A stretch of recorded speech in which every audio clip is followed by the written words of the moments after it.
With that, I would like to invite whomever from the WSBA executive team will be joining us. Come on up, Andrea. We have you here. Will you grab her name tag and her yellow packet? Thank you. We've been joined by Andrea Harmon. We're very happy to have you. And we'll have you, Tara, introduce yourself for others and then begin. And if you might outline how you're dividing this up or how you're planning to present it. You have an hour and 40 minutes. There's a lot to cover. It's meant sort of to be a big overview. If we need more detail, of course, we're very fortunate that the WSBA staff will be here because this is where we'll be meeting. Thank you. My name is Tara Nevitt. I'm the Director of Advancement at the Bar Association. I should mention that our Executive Director, Paula Littlewood, is also at the Western States Bar Conference, and our General Counsel, Julie Shakelin, who is going to cover much of what Paula would normally cover, has taken ill this morning. So a lot of us are filling in, so bear with us. We are going to cover this in about 8 parts. Each of us will take a part, and it will take roughly 10 minutes each.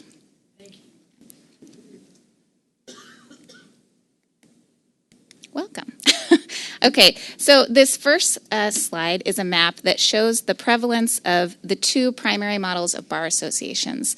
As we get later into the agenda, we'll talk a little bit more. It's a little more complex than just voluntary versus unified, but I think for purpose of this overview, we are a unified, or also sometimes referred to as an integrated bar. Membership in the Washington State Bar Association is required to practice law, and the regulatory functions, such as licensing and discipline, exist in the same organization as many of the professional association functions. And as you can see by looking at the map, this is the more common model currently in the United States. This is our mission. It has 3 prongs. The first is to serve the public and the members. The second is to ensure the integrity of the profession. And the third is to champion justice. This first prong has proved to create some tension over the years, and I think it's exactly that tension that you guys are going to be diving into. As the Director of Advancement, I oversee a lot of our professional association activities. I think one of the ways we've tried to reconcile serving both the public and the members at the same time is that often we talk about our professional association functions are serving the public by serving the members and making sure that they're qualified and competent to serve the public.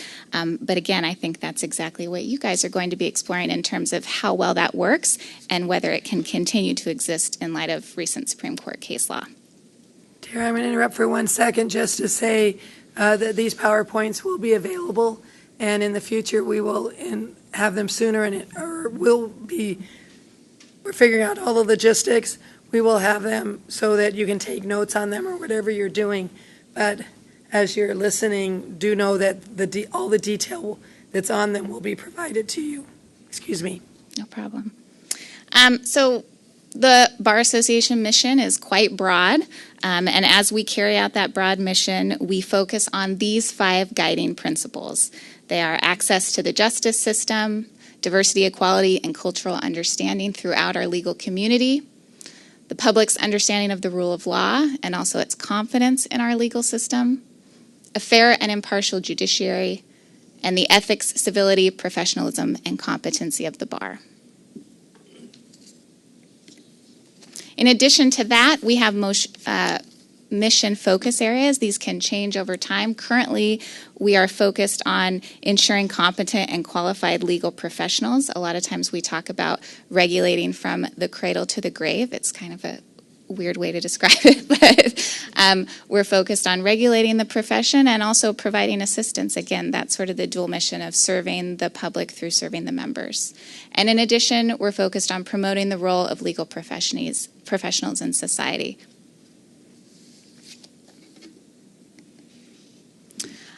This is a little bit hard to see, but that's okay. I'm really just going to sort of give you a snapshot of the organization at a very high level. Later on, we'll be diving a little bit deeper into each function. But you can see that at the very top sits the Supreme Court. With the inherent and plenary authority to regulate the practice of law, we put them at the top of the organizational chart. Next is the Board of Governors, which is the policy-making body of the organization. Next is the Executive Director, which is responsible for administering WSBA's activities and the day-to-day operations. And you can see that there's some dotted lines there which are intended to indicate some reporting relationships. And then underneath the Executive Director are the members of the Executive Management Team, which oversee the different departments of the organization. And so in a few minutes, each of them will get up and walk you through what those functions are. This map illustrates the makeup of our Board of Governors. There are 15 voting members of the board. That consists of the president and one governor from each of the 10 congressional districts, with the exception of the 7th district, which has 2 representatives. In addition to that, there are 3 at-large governors. And in addition to that, the immediate past president, the president-elect, and the executive director are non-voting officers of the bar.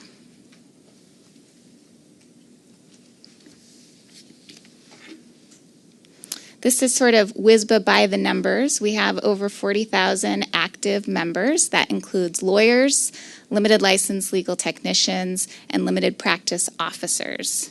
We have over 800 volunteers, and in fact, if you include our continuing legal education faculty, we have, I think, over 2,000 volunteers that are engaged in helping us serve the mission. We have right there, we have the number of section memberships. It's over 16,000. But many members are members of multiple sections. So in fact, we have about 9,447 members who are engaged in sections in some way.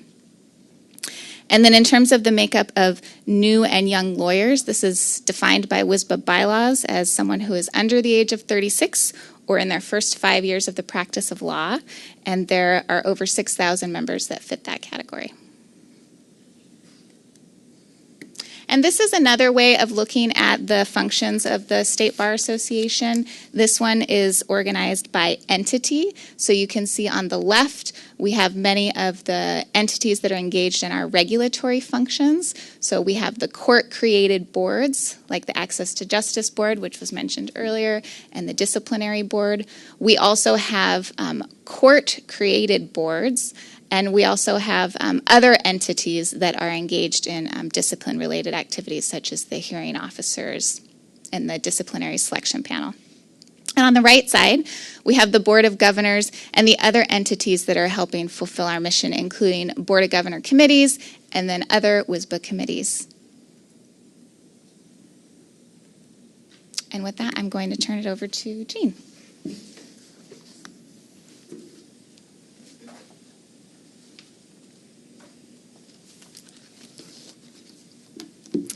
Good morning. I'm Jean McElroy. I'm the Chief Regulatory Counsel for the Washington State Bar. The department that I oversee is Regulatory Services.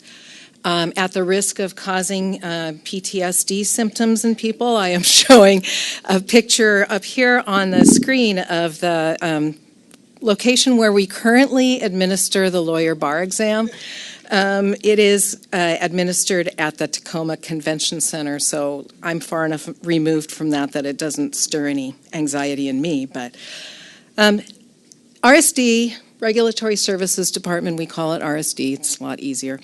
I like to say that it handles everything that you need to do to get and to keep your license to practice law.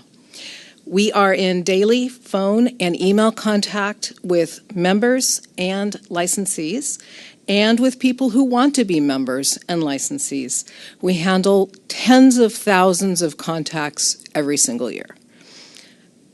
We administer 6 licensing exams per year, 2 for lawyers, 2 for LPOs, and 2 for triple LTs. And our current administration site has rooms that are both large enough to handle the lawyer bar exams and enough breakout rooms to handle the smaller LPO, triple LT, and special accommodation exam locations. We have a separate, entirely separate exam location for some people who need special accommodations at the exam. We rent rooms in a hotel so that They can have individual rooms and private proctors. For lawyers, the WSBA administers the Uniform Bar Exam, the UBE, and we accept imported MPRE scores. We don't actually administer that exam. It's administered through another organization, and the scores are provided to us. Those exams are developed and provided by the National Conference of Bar Examiners. For LPOs and triple LTs, the WSBA administers exams developed by the applicable board. So LPOs are limited practice officers. Triple LTs are limited licensed legal technicians.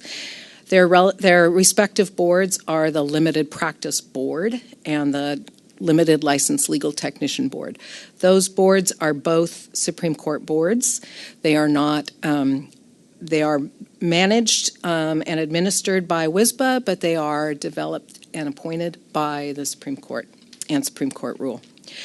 So for LPOs and triple LTs, the Bar Association administers exams that are developed by the applicable board, WSBA staff, subject matter experts, and an outside testing company, Ergometrics. We believe that it is important to always have an outside psychometric expert agency that can help with developing exams. About 1/2 of Washington admissions are through administered exams. 1/2 only. And a little over 1/2 of all lawyer admissions in Washington currently happen through admission by motion or UBE score transfer.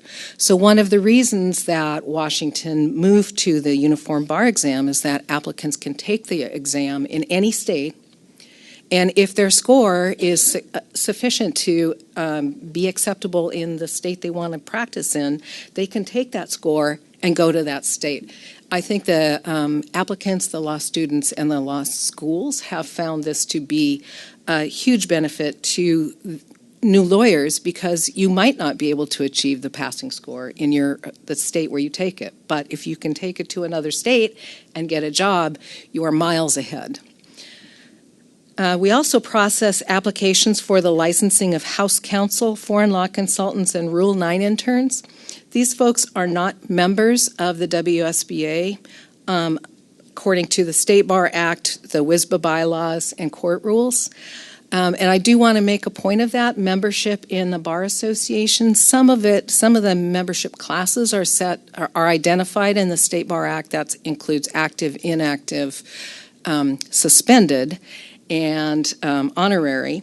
But some of them are established by in the bylaws, and that includes for the triple LTs and LPOs. Their membership is by bylaw provision in the Bar Association's bylaws.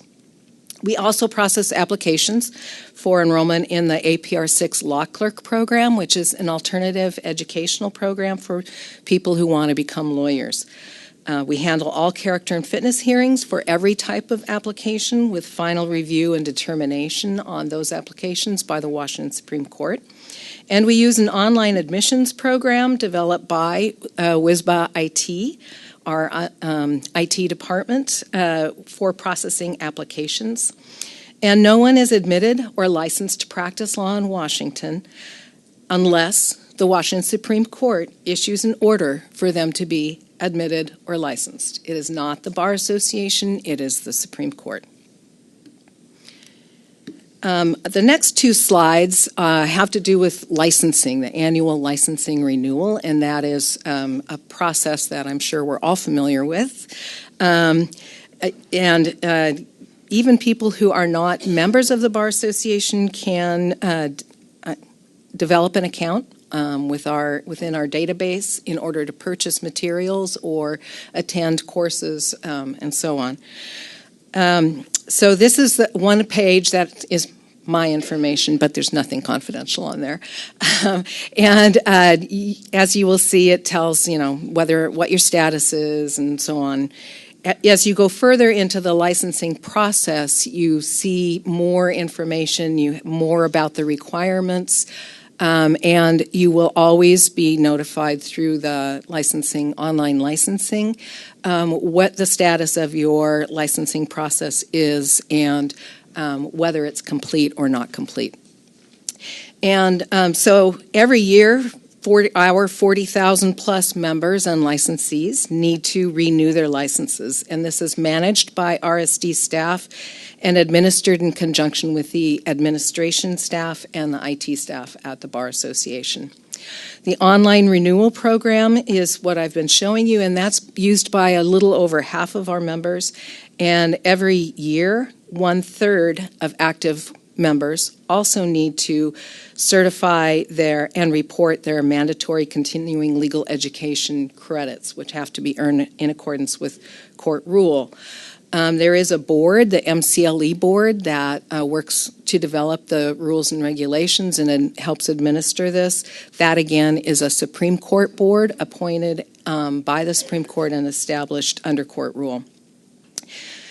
RSD analysts review approximately 20,000 accreditation requests from sponsors and members every year. RSD analysts review certification records for approximately 12,000 active members every year. We use an in-house built online system for all of these processes. We also handle status changes if somebody wants to go from active to inactive, if they want to resign, if they want to go from inactive back to active. We process all of that. We are in charge of pulling data for member data requests while applying applicable rules and policies with respect to the privacy and use restrictions that members have put on them. We are responsible for developing the background materials and submitting recommendations to the Supreme Court for administrative suspensions. Admission and Practice Rule 17 contains the reasons why an administrative suspension can be ordered. But again, I want to emphasize nobody is ever suspended from the practice of law by the Washington State Bar Association. It is always by court order. Additionally, no one is ever reinstated from an administrative suspension unless the Supreme Court enters an order reinstating them to active status. And the final slide that I wanted to share with you, is a list of the boards that we work with in our department. So you'll see that there are 3 WSBA Board of Governors appointed boards, the Board of Bar Examiners, the Character and Fitness Board, and the Law Clerk Board. All of those are operating under Supreme Court rules, but the members are appointed currently by the Board of Governors. We also work with 3 Supreme Court regulatory boards with the members appointed by the Supreme Court, and the members also operating under Supreme Court rule. And those are the MCLE Board, the Limited License Legal Technician Board, and the LP Board. Next topic is discipline.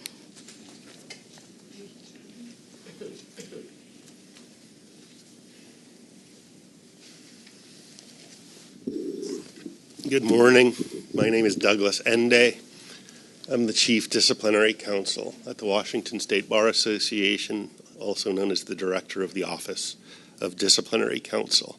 I'm here to talk about the discipline function at the bar, the discipline system as a whole. And in talking about the discipline system, it is important to emphasize, and many of you have heard me say this before, that just because I am the one sitting here speaking to you about the discipline system does not mean I am the czar of all aspects of the discipline function. Really, there are 2 realms when we talk about discipline. There's investigation and prosecution. And I am the czar of that realm. I'm the director of the Office of Disciplinary Counsel, which handles grievance investigations and prosecution. There's another sector to the system, the adjudicative side of the system. And while I'll be presenting some basic information today about the adjudicative side, that function is, in a sense, walled off from investigation and prosecution, as it should be. It's administered at the bar through the Office of General Counsel. So if you would imagine for a moment Julie Shankland in the empty chair to my right, she might be presenting the adjudicative side, but for today's purposes, you'll hear it from me. So what is the discipline function? It is one of the delegated regulatory functions delegated by the Supreme Court to be administered by the Washington State Bar Association and the discipline system created by court rule. General Rule 12 defines at a very high level the mission of the discipline system. It's to administer discipline of members in a manner that protects the public and respects the rights of the member. The primary purpose of discipline, as many of the other regulatory functions administered by the bar, is protection of the public. But we do so circumscribed by rules that provide certain levels of due process, if you will, to those who are subject to the system. Members, of course, include lawyers, limited practice officers, and limited licensed legal technicians. When we say administer discipline, what do we mean? Well, that means enforcement of the Supreme Court's rules of professional conduct, the ethical rules applicable to practitioners in the state of Washington and all other states in the country. We do so through disciplinary procedural rules enacted by the Supreme Court, known as the Rules for Enforcement of Lawyer Conduct, that define how the discipline system is structured and how its processes are to function. Bear in mind that just as there are three member types that are subject to regulation and discipline, there are three sets of disciplinary procedural rules. The LLT and the LPA disciplinary procedural rules are similar to the lawyer rules for enforcement of lawyer conduct, but also different in a number of ways. I'll talk for a moment about the Office of Disciplinary Counsel. Again, that's the investigative and prosecutorial component of the discipline system. The Office of Disciplinary Counsel consists of approximately 38 staff, including lawyers known as disciplinary counsel, investigators, auditors, some paralegals, and other administrative staff, and myself. The functions of the Office of Disciplinary Counsel are varied, but in essence, the key functions are to receive grievances against lawyers, to evaluate those grievances, to determine whether they need to be investigated because they allege potentially colorable violations of the rules of professional conduct, make decisions about those grievances, and the central decision to be made at the review and investigation stage is whether the grievance will be dismissed because either it doesn't allege a colorable violation of the RPC or it's not a provable violation of the RPC. Those grievances are dismissed in accordance with the rules for enforcement of lawyer conduct, or they can be recommended for some form of disciplinary action. There's also a diversion rules by which lesser misconduct can be handled without all of the bells and whistles of a formal disciplinary proceeding. There's what's called the disability component of the system, which looks at allegations that a lawyer lacks capacity to continue to practice law. When a case moves into a more public posture because there's been an approved recommendation for disciplinary action, the Office of Disciplinary Counsel acts as the prosecuting attorney, if you will, in presenting those allegations to the adjudicative side of the system. My next slide is a bit of a caesura, if you will. But it's hard to talk about the discipline system without talking about the confidentiality. It weaves itself throughout everything we do and think about in the Office of Disciplinary Counsel every day, because by court rule, some of the information, disciplinary information possessed by the bar is confidential, strictly confidential disciplinary information. By and large, grievances, the fact that grievances are pending, the fact that a grievance is being investigated, and dismissed grievances are strictly confidential. When a matter moves from an investigative posture into a proceeding, in other words, an adversarial proceeding or a sanction is imposed, it becomes public. So pending proceedings are public, the imposition of a disciplinary sanction is public, and there are various other public proceedings that are components of the system that we won't go into right now. But there is not a member of the staff of the Office of Disciplinary Counsel on a day-to-day basis, perhaps on a minute-to-minute basis, is not thinking about, is this information confidential? Do we have an obligation to protect and safeguard its confidentiality, or is this something that can be shared, produced, posted on the website, and what have you? It's very complicated, and I did a whole presentation on it the year before last at the Washington Courts Historical Society, and I'm sure you're all very disappointed to learn that you missed that fascinating presentation. So the confidentiality is also a good dividing point between the two realms that I want to talk about, the investigative side of things, which is by and large confidential, and the public side of things, which are the proceedings.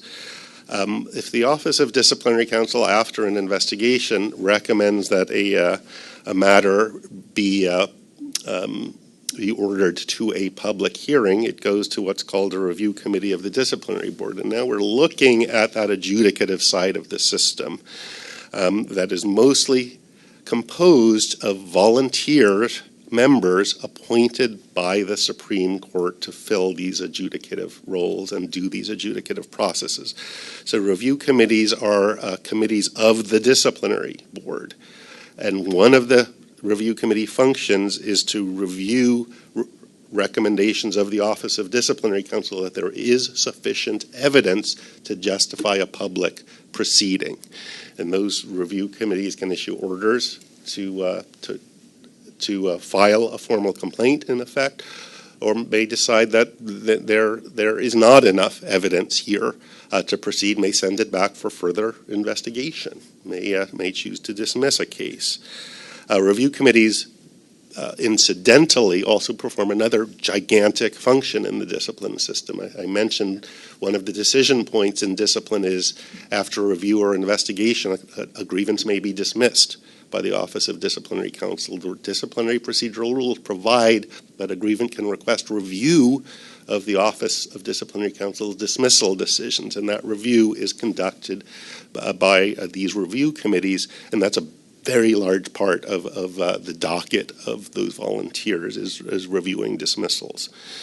If a matter goes to an adversarial proceeding posture, a prosecution, in effect, that goes before a hearing officer, again, a volunteer appointed by the Supreme Court to act as a trial level or administrative hearing level judge in the discipline system. And those proceedings look very much like any judicial proceeding that you're familiar with.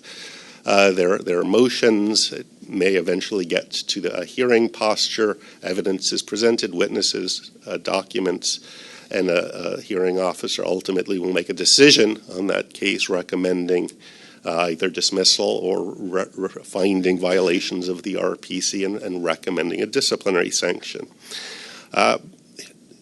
Just a side note, it won't come as a surprise, disciplinary proceedings can settle through a process called stipulation, whereby both sides, the respondent and the Office of Disciplinary Counsel, settle on an agreed disposition. And sometimes those are facilitated through settlement conferences conducted by the hearing officer panel.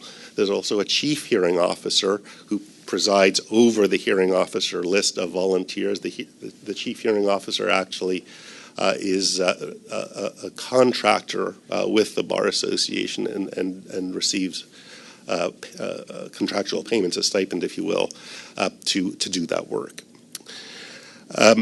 After a hearing officer makes a decision in a case, it is subject to an appeal process, and the disciplinary board, in addition to its review committee function, sits as an intermediate appellate court in the discipline system. There are lawyer members on the disciplinary board, and there are also public members on the disciplinary board.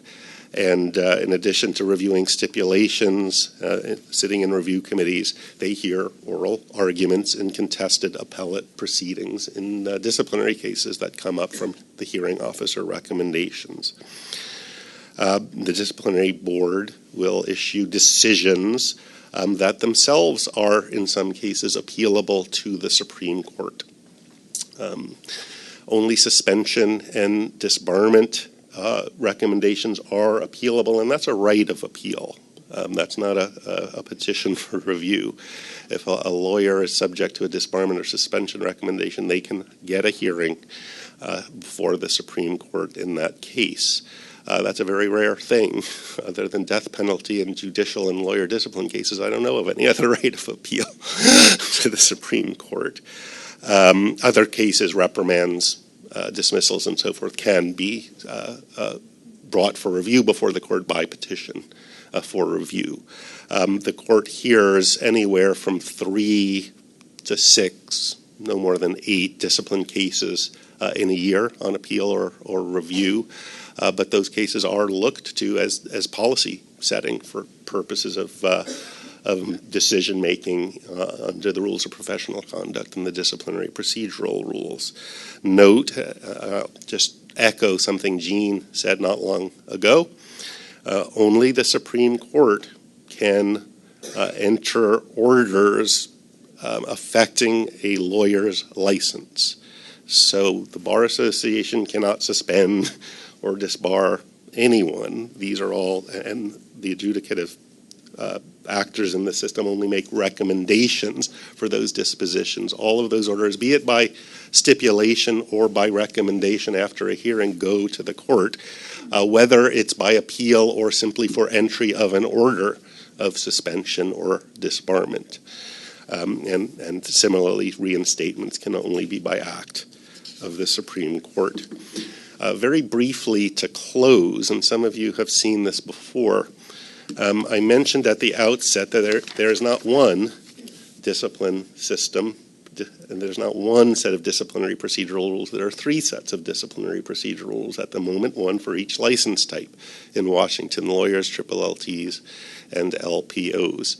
For some time, we've been engaged in a very grueling project to coordinate the 3 discipline systems into a single portal discipline system. So rather than 3 sets of disciplinary procedural rules, different boards and entities making decisions on the different license types, we are working and drafting towards what we'll call a single portal system that not only will coordinate all of the license types, but will also improve the functioning of the discipline system and the efficiency of the discipline system generally. So more to come on that. Thank you.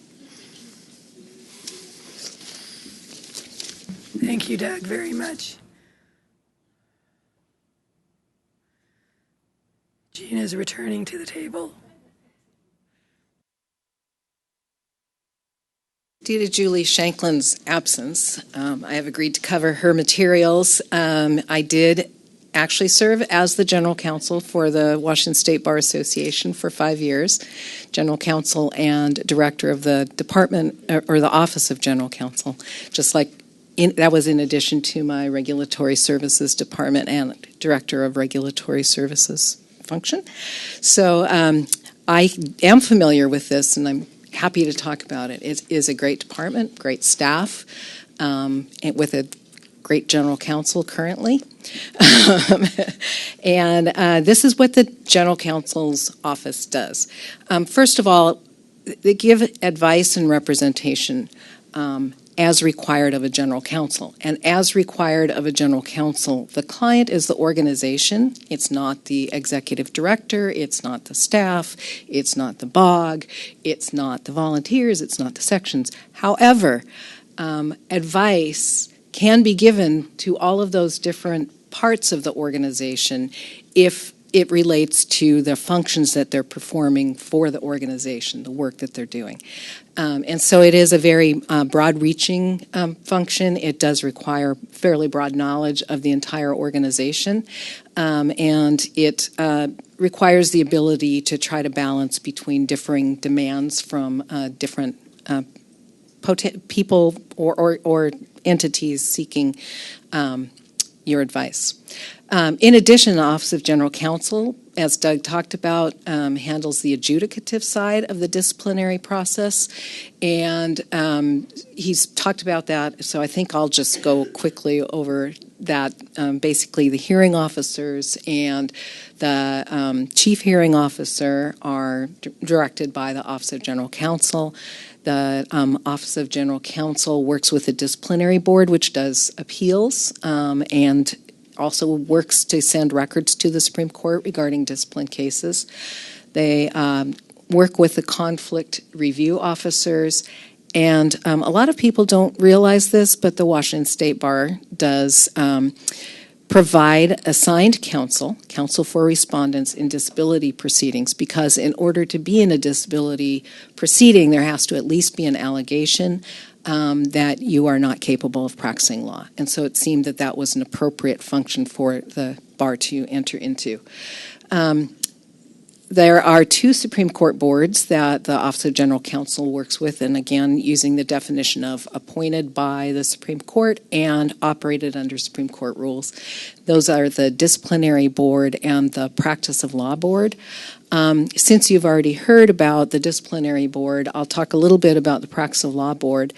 The function of the Practice of Law Board is actually very forward-looking. It is to consider and recommend to the Supreme Court ways in which people who are not lawyers can engage in activities that might otherwise constitute the practice of law. And I believe that it was essentially out of the Practice of Law Board that the idea of the LLT function was developed, and that is under this direct mandate from the Supreme Court to undertake this kind of a function. They also receive and review unauthorized practice of law complaints for referral to other authorities. Unauthorized practice of law complaints are actually, unauthorized practice of law, is actually a crime. And it is not something, obviously, that the Office of General Counsel can enforce as a crime. So those complaints come in, they're reviewed, and if it appears appropriate to refer them out to another authority, they will do that along with the board. So Office of General Counsel isn't only about the organization. It also provides services to the members and the public. The Professional Responsibility Program, including the ethics line, is operated out of the Office of General Counsel. The Practice of Law Board is a service for members and public, and the public records function of the Bar Association is operated out of the Office of General Counsel. We do have a public records officer, and there is a process for requesting public records that is identified on our website. The Client Protection Fund is also operated out of the Office of General Counsel. This is a fund that is funded through assessments ordered by the Supreme Court. The Board of Governors are the trustees of this fund. The fund or the board, which operates, it is a separate board from the Board of Governors. I want to make that clear. But they consider requests that come in from clients who have been injured by licensed legal professionals, lawyers, LLTs, and LPOs, and they can assess, determine whether or not that they have been harmed by the dishonest conduct or the mishandling of client funds, and if so, they can make awards of funds to the clients that were so injured. There are various limits on how much they can award. There are other provisions. Some of those functions get decided by the Board of Governors, and some are decided by the Client Protection Fund Board. In addition, the Office of General Counsel provides support for sections, committees, and task forces, advice and counsel support as for all entities operating within the Bar Association, and provide a significant degree of support in terms of staffing and so on for the BOG Legislative Committee, the Board of Governors Legislative Committee, the Committee on Professional Ethics, the Court Rules Committee, and so on.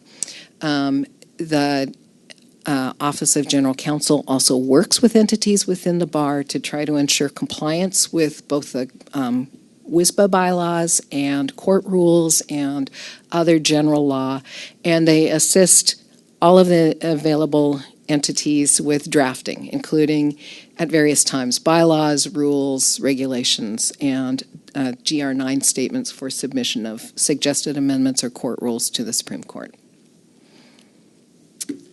Thank you.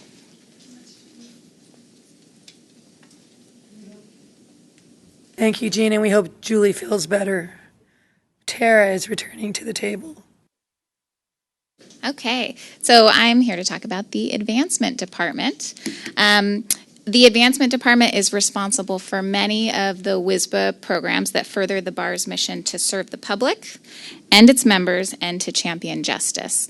One thing I like to point out, a lot of times people refer to the Advancement Department as sort of the professional association side of the organization.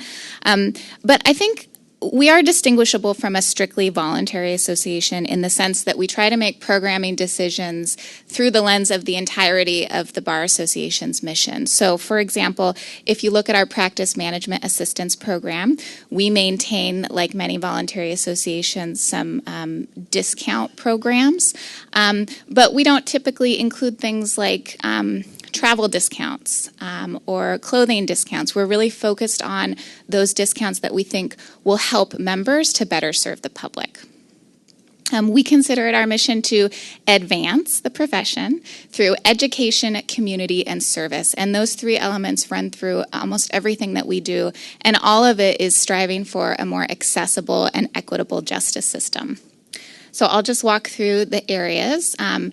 The first one on the left is our Access to Justice team, and there are three things that they are focused on.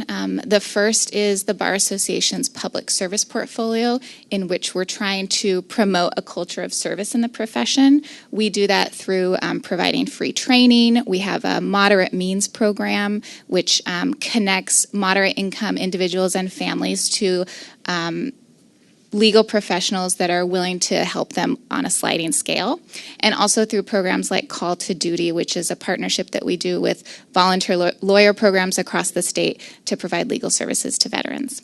The Access to Justice team also supports the Supreme Court Access to Justice Board and the Washington State Bar Association's Council on Public Defense. And both of those are focused on equity in the justice system, the Access to Justice Board being primarily focused on the civil side, and the Council on Public Defense being largely focused on the criminal side. We also support the organization's 29 sections. Sometimes these are referred to as practice sections, but they are organized around different things, some based on practice setting, like the low bono section or the solo and small practice section. And there's also some, like the senior lawyers section, that is focused on a particular identity. And one thing to point out about the sections is that the sections, like all of the work that we do in the Advancement Department, are also focused on advancing the profession through education, community, and service. We also have the continuing legal education program, not to be distinguished with the mandatory continuing legal education function, which is regulating the provision of legal education. In this case, we are a market actor, and we're actually providing legal education.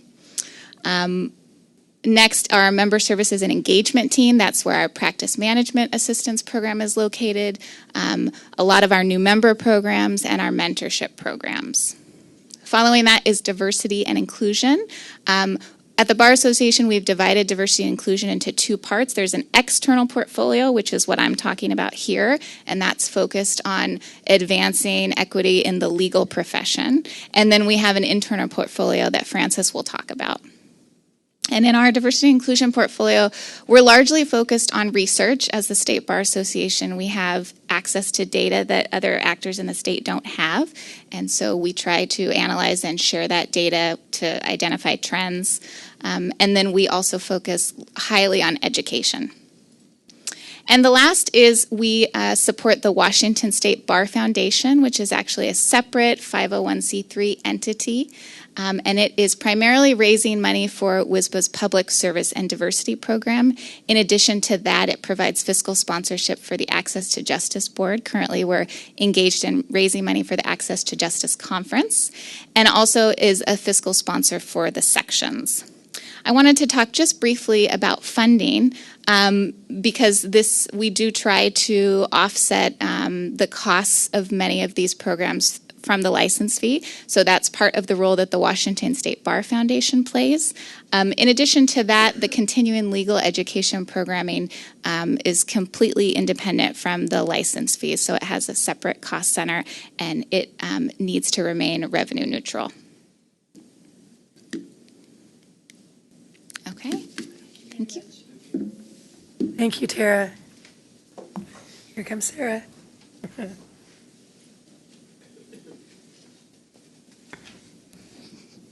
Hello, everyone. I'm Sarah Nagowski, the Chief Communications and Outreach Officer. I'm going to walk you through, that looks pretty little up there. I'm going to walk you through the Communications and Outreach Department.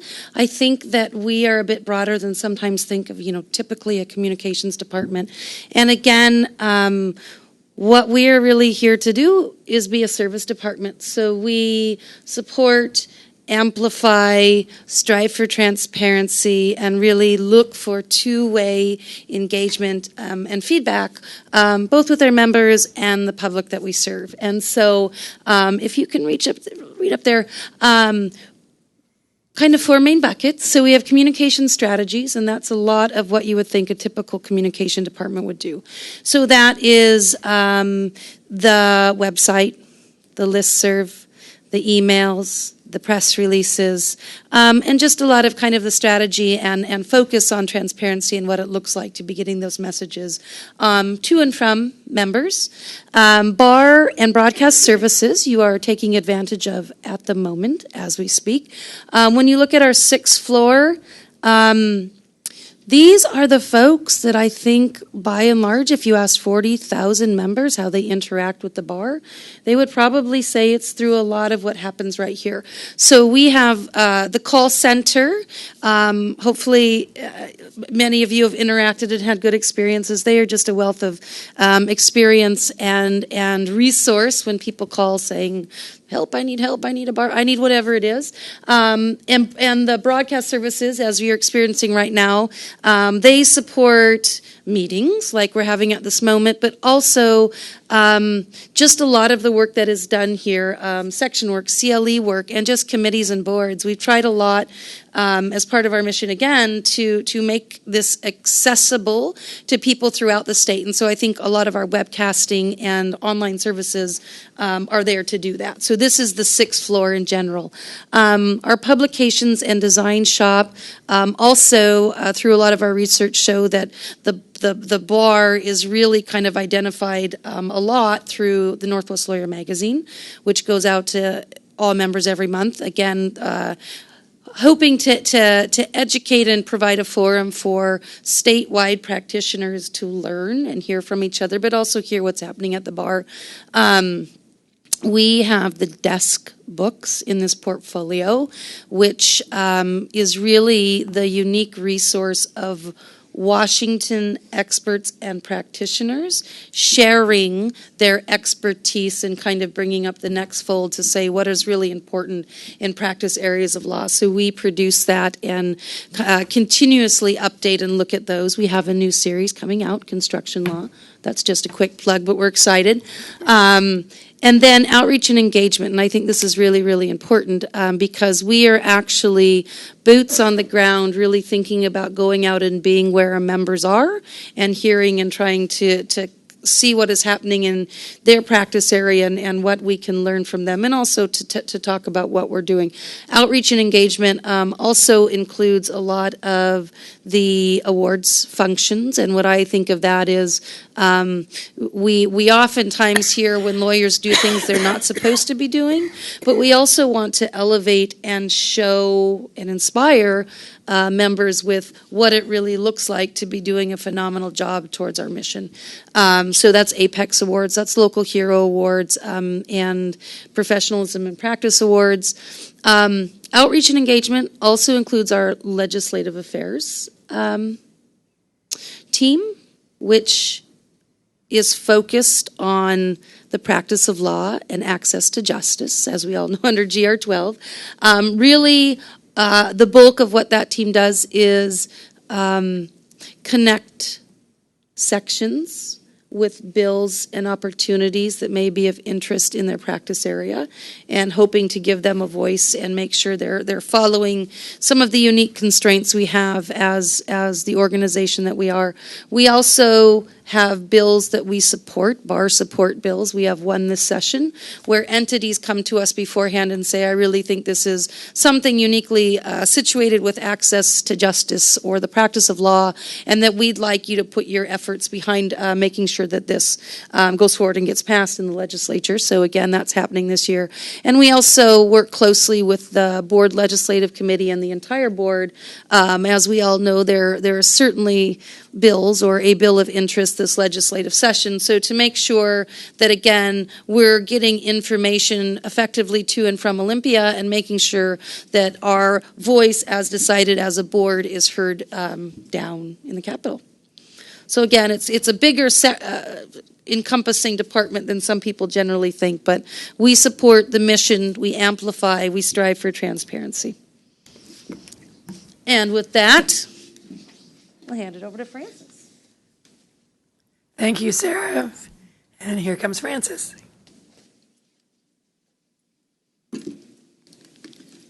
Good morning, everyone. My name is Frances Dujon Reynolds. I'm the Director of Human Resources here at the Bar Association. Our Human Resources Department is really composed of three elements: typical human resources functions, helping our leadership and our employees on things around recruitment and retention, employee relations, compensation and benefits, EEO compliance, training and development, performance management, all the typical functions within human resources. We then also, within my portfolio, is the internal, as Tara said, internal diversity and inclusion work, which is focused primarily on all our employees and our volunteers, helping to develop their cultural competence and understanding of diversity and inclusion issues and advance our goals around diversity and inclusion. And then within the portfolio also is our member wellness program. The member wellness program, its primary goal is to address the impact of legal practice on a person's well-being, both before and after those impacts impair an attorney's ability to practice. So it's got a treatment side to it, and it has a prevention side to it. And so for the treatment side, we have a program called WSBA Connects, where we contract out with a provider. It's a similar model to an employee assistance program, where we our members can contact this provider WSBA Connect, through the WSBA Connects program, and get treatment, referral, assessment services through that provider, confidential. There's three free contacts that they're able to get, and if they need ongoing treatment, they can then engage with whoever they have connected with. So treatment for mental illness, addiction, some career management assistance, and then there's some ancillary services that they also have access to, primarily referral services for life issues, whether it's family caregiving, daily living, general work-life integration, and emotional well-being issues. Within the Bar Association, we have a psychologist on staff who is focused more on the preventative aspects. So he's doing a lot of psychoeducation, working with our CLE department to develop programming, some educational programming. He is working with us in HR to provide group job counseling services, as well as individual job and career counseling services. He does phone consultations with third parties. For example, if people, a judge sees somebody, a lawyer, come into court and they're maybe demonstrating some behavior that concerns the judge, they can contact this person and get some advice about intervention or different approaches to work with that person. And then Dr. Crystal also works with our diversion program in the Office of Disciplinary Counsel on diversion plans, monitoring, developing and monitoring diversion plans. And we also have a peer advisor network that these are members out in the community who have volunteered to be connected with lawyers who want a peer that they can talk about wellness issues as well as work issues, and get some support and guidance in that manner. And then we, of course, are working with communications with Sarah's team to put out information through our various media sources. We have an online newsletter. We put articles in Northwest Lawyer all around wellness and well-being topics and work-life topics. The only other thing I'll add, personally, I also work with the Board of Governors on the board's personnel committee, and that committee is focused on evaluating. Their charter is to handle the evaluation of the executive director, and then any other assignments that the board gives them around personnel matters, whether it's hearing issues of significant personnel matters, developing policy around personnel issues, and that kind of thing. Thank you very much, Frances. Next, hear from Ann.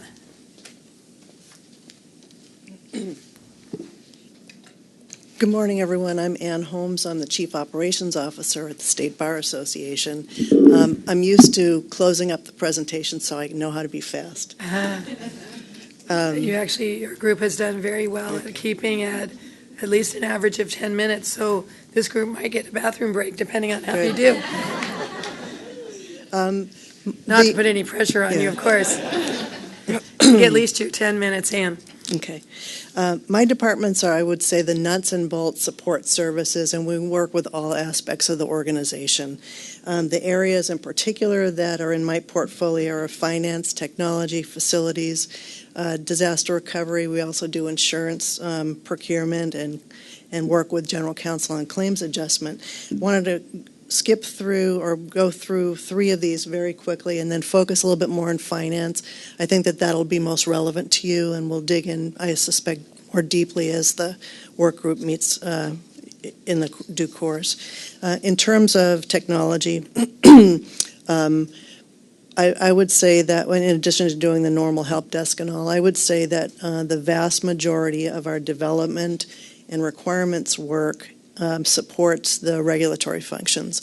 So Jean had mentioned the MCLE department, online licensing. The GILDA group is for discipline, and so there's a lot of people that focus on those areas to help things run as smoothly as possible, to make the experience better for members. In terms of facilities, the building that we're in, we lease about 3.5 floors. We lease about 57,000 square feet. The lease expires at the end of 2026, and we have a very good lease rate. It's about $10 under the Seattle square foot currently. Safety DR, we just have a good plan, and we test it by tabletop every year. But in terms of finance, we budget by funds, and so I wanted to give you just a little bit of an overview on this year's budget. The full expense budget is about a little over $23.5 million. We budget by fund, and the fund generally relates to sources of revenue as well as the programs that are supported by that. By far, the largest of the funds is the general fund. This supports programs, operations, services that are regulatory and professional association in nature. We'll spend a little bit more time on that one. Client Protection Fund is funded by the $30 assessment, Supreme Court assessment, to help people who've been harmed by lawyer dishonesty or fraud. And those are to make gifts for clients. The Sections Fund is for the operation of the 29 sections, consists of the net of the revenue that's produced by dues and income from CLEs and any interest on that income, and the cost of putting on those activities. Finally, the CLE fund, as Tara mentioned, is self-sufficient, and it is intended to cover its own costs, hopefully make a little bit more, so it's more than covering its own costs. Of these funds, the only one that is a legally distinct fund is the Client Protection Fund, meaning that the board has designated both the CLE fund, Sections Fund, and General Fund for those specific purposes, but that has been viewed as in the purview of the Board of Governors to do programmatic things with that money. So in terms of the pie chart, and you will see this a little more clearly when you get the handout, this is intended to show the expense budget for the general fund, which again is a little over $20 million. The thing that might be important at a high level at this point is the fact that about 60% of the general fund budget focuses on mandatory or regulatory programs. The management and operations component is about 10%, and about 30% of the balance of the general fund expense budget is for the trade association functions. I'm happy to answer any questions, and I do have a gift for you. We like to see how we're doing over time, and so what I'm going to pass out is what we call a context chart. We include these with quarterly management reports to the Board of Governors, so you may have seen them if you look through board materials. I think that's it. And it gives you a sense of scale for the types of programs that everybody in the exec team has talked about. So, for instance, the thousands of discipline complaints that discipline receives, the tens of thousands of MCLE forms that MCLE processes, the 20,000 or so people who've attended free CLE in terms of legal lunchbox. It also contains information on finances, staff size, and all that, as that has changed from 2004 to 2018. Finally, as you dig more deeply into the work group's functions, I would highly recommend that you take a look at the budget for the year, and we can actually print these out for you. The front end of the budget includes a small narrative of each of the cost centers with associated resources to do the work of that cost center. How's that? Wonderful, Ann. Thank Okay. you very much. I really appreciate it. I would like to, at this time, take a 12-minute break, which means I would like you back in your seats or a 13-minute break to be back in your seats at 10:50. I'm working off the clock above the booth. I also want to, in addition, I earlier thanked Rex Nolte. I want to thank Clay Peters, the webcast specialist. I'm not sure he's in there now, but he'll be watching later, and he'll appreciate his thanks. I also want to thank the State Bar Association, or the State Bar, for providing the beverages. That's not within the Supreme Court budget. It was not expected. And the fact that you have more than water is at the graciousness of the bar. I also would like them to thank them for hosting us here so that the largest number of people can be watching, listening, joining us. And with that, I'd like you back in your seats in 12 minutes at 10:50.